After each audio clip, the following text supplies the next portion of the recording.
What is going on, everyone? Badger here. Make sure to like and sub, and let's get into this. I know these videos never do well when it's about business, but this one is actually like, not that they're not all important, but this isn't just a recap of what's happening. This vote is coming up April 3rd, and I thought Nelson Peltz and his Treon investment group, which does have $3.5 billion worth of collected shareholder stock, I thought the chances of them getting 2 of the 12-member board seats was slim to none, especially with George Lucas coming out in support of Bob Iger and all the other support that Bob Iger has got along the way. But here from Wall Street Journal, reports are that Nelson Peltz might, if not outright leading in votes, he might be neck and neck, which is far closer than I thought. So I'm sort of reevaluating the whole odds now of if he gets these board seats, if him and Jay Rizzullo get these board member seats.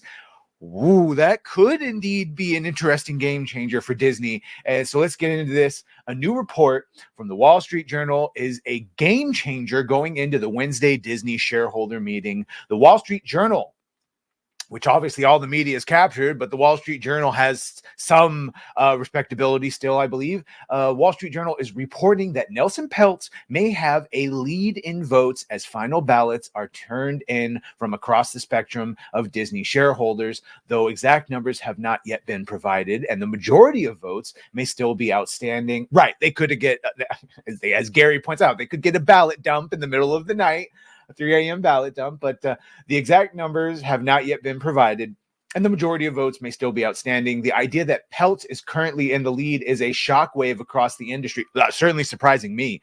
The Wall Street Journal article notes that even more major institutionalized organizations are throwing their support to Peltz in the very late 11th hour. And Disney had a big organized propaganda campaign of literal propaganda trailers being sent out to its shareholders, telling them who to vote for. Don't vote for the Treon white card or black card, et cetera, et cetera. The loss is undeniable, and we've been screaming for people that actually want this to be returned to profitability, which is what Nelson Peltz says his ultimate goal is. An aside fact of that would be that just return to traditional storytelling, as we've seen, and that would return it to profitability. But let's continue. As we're hearing again, so more people are throwing in behind Nelson Peltz in the 11th hour. According to the same article, a spokesperson for Disney said leaking an early vote count was a highly inappropriate attempt to sway votes. Might be effective too. While we cannot possibly state whether or not this leak would benefit Peltz or Disney, it is difficult to suggest that leaking early voting data is in any way appropriate. However, given that the information is now publicly available, it will undoubtedly have some impact on some voters. Will institutionalists now see a green light for voting for Peltz? I certainly hope so. If you were afraid to vote, then I certainly hope you see that, more support than this than we thought. Will smaller individual shareholders flock to Iger with the desire to cast votes that would have otherwise sat dormant?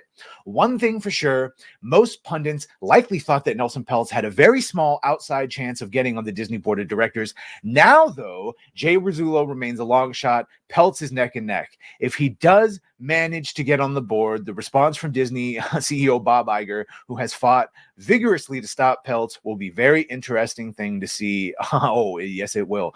A much smaller disturbance was sufficient to send Michael Eisner packing up once upon a time, and the same extremely influential ISS that helped facilitate that change, which ultimately resulted in Bob Iger ascending to CEO, is now the same ISS now recommending against Iger's desires. As one might imagine, Disney didn't agree.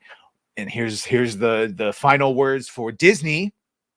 While we are heartened to see the support for Michael Froman and the ISS's recommendations to withhold, or just a bunch of names here, we strongly believe that ISS reached the wrong conclusion in its recent report when it comes to adding Nelson Peltz to the board, i.e., we don't like it. Yeah, so they're upset. Okay, so the end story here is our boy Nelson is closer than we thought. And yeah, it might be a green light for other shareholders who maybe were afraid or were just going to go along with it, and I'm not sure. I'm still waiting to find out that if non-voting just automatically continues the status quo of how the rules are over there. But either way, our boy Nelson here has more support than we thought. So any other breaking news, I will let you know. And that's it. Thank you. If you've made it this long, God bless you. Make sure to like, share, and sub if you've done that. Thank you. If you're going to do that, thank you. And well.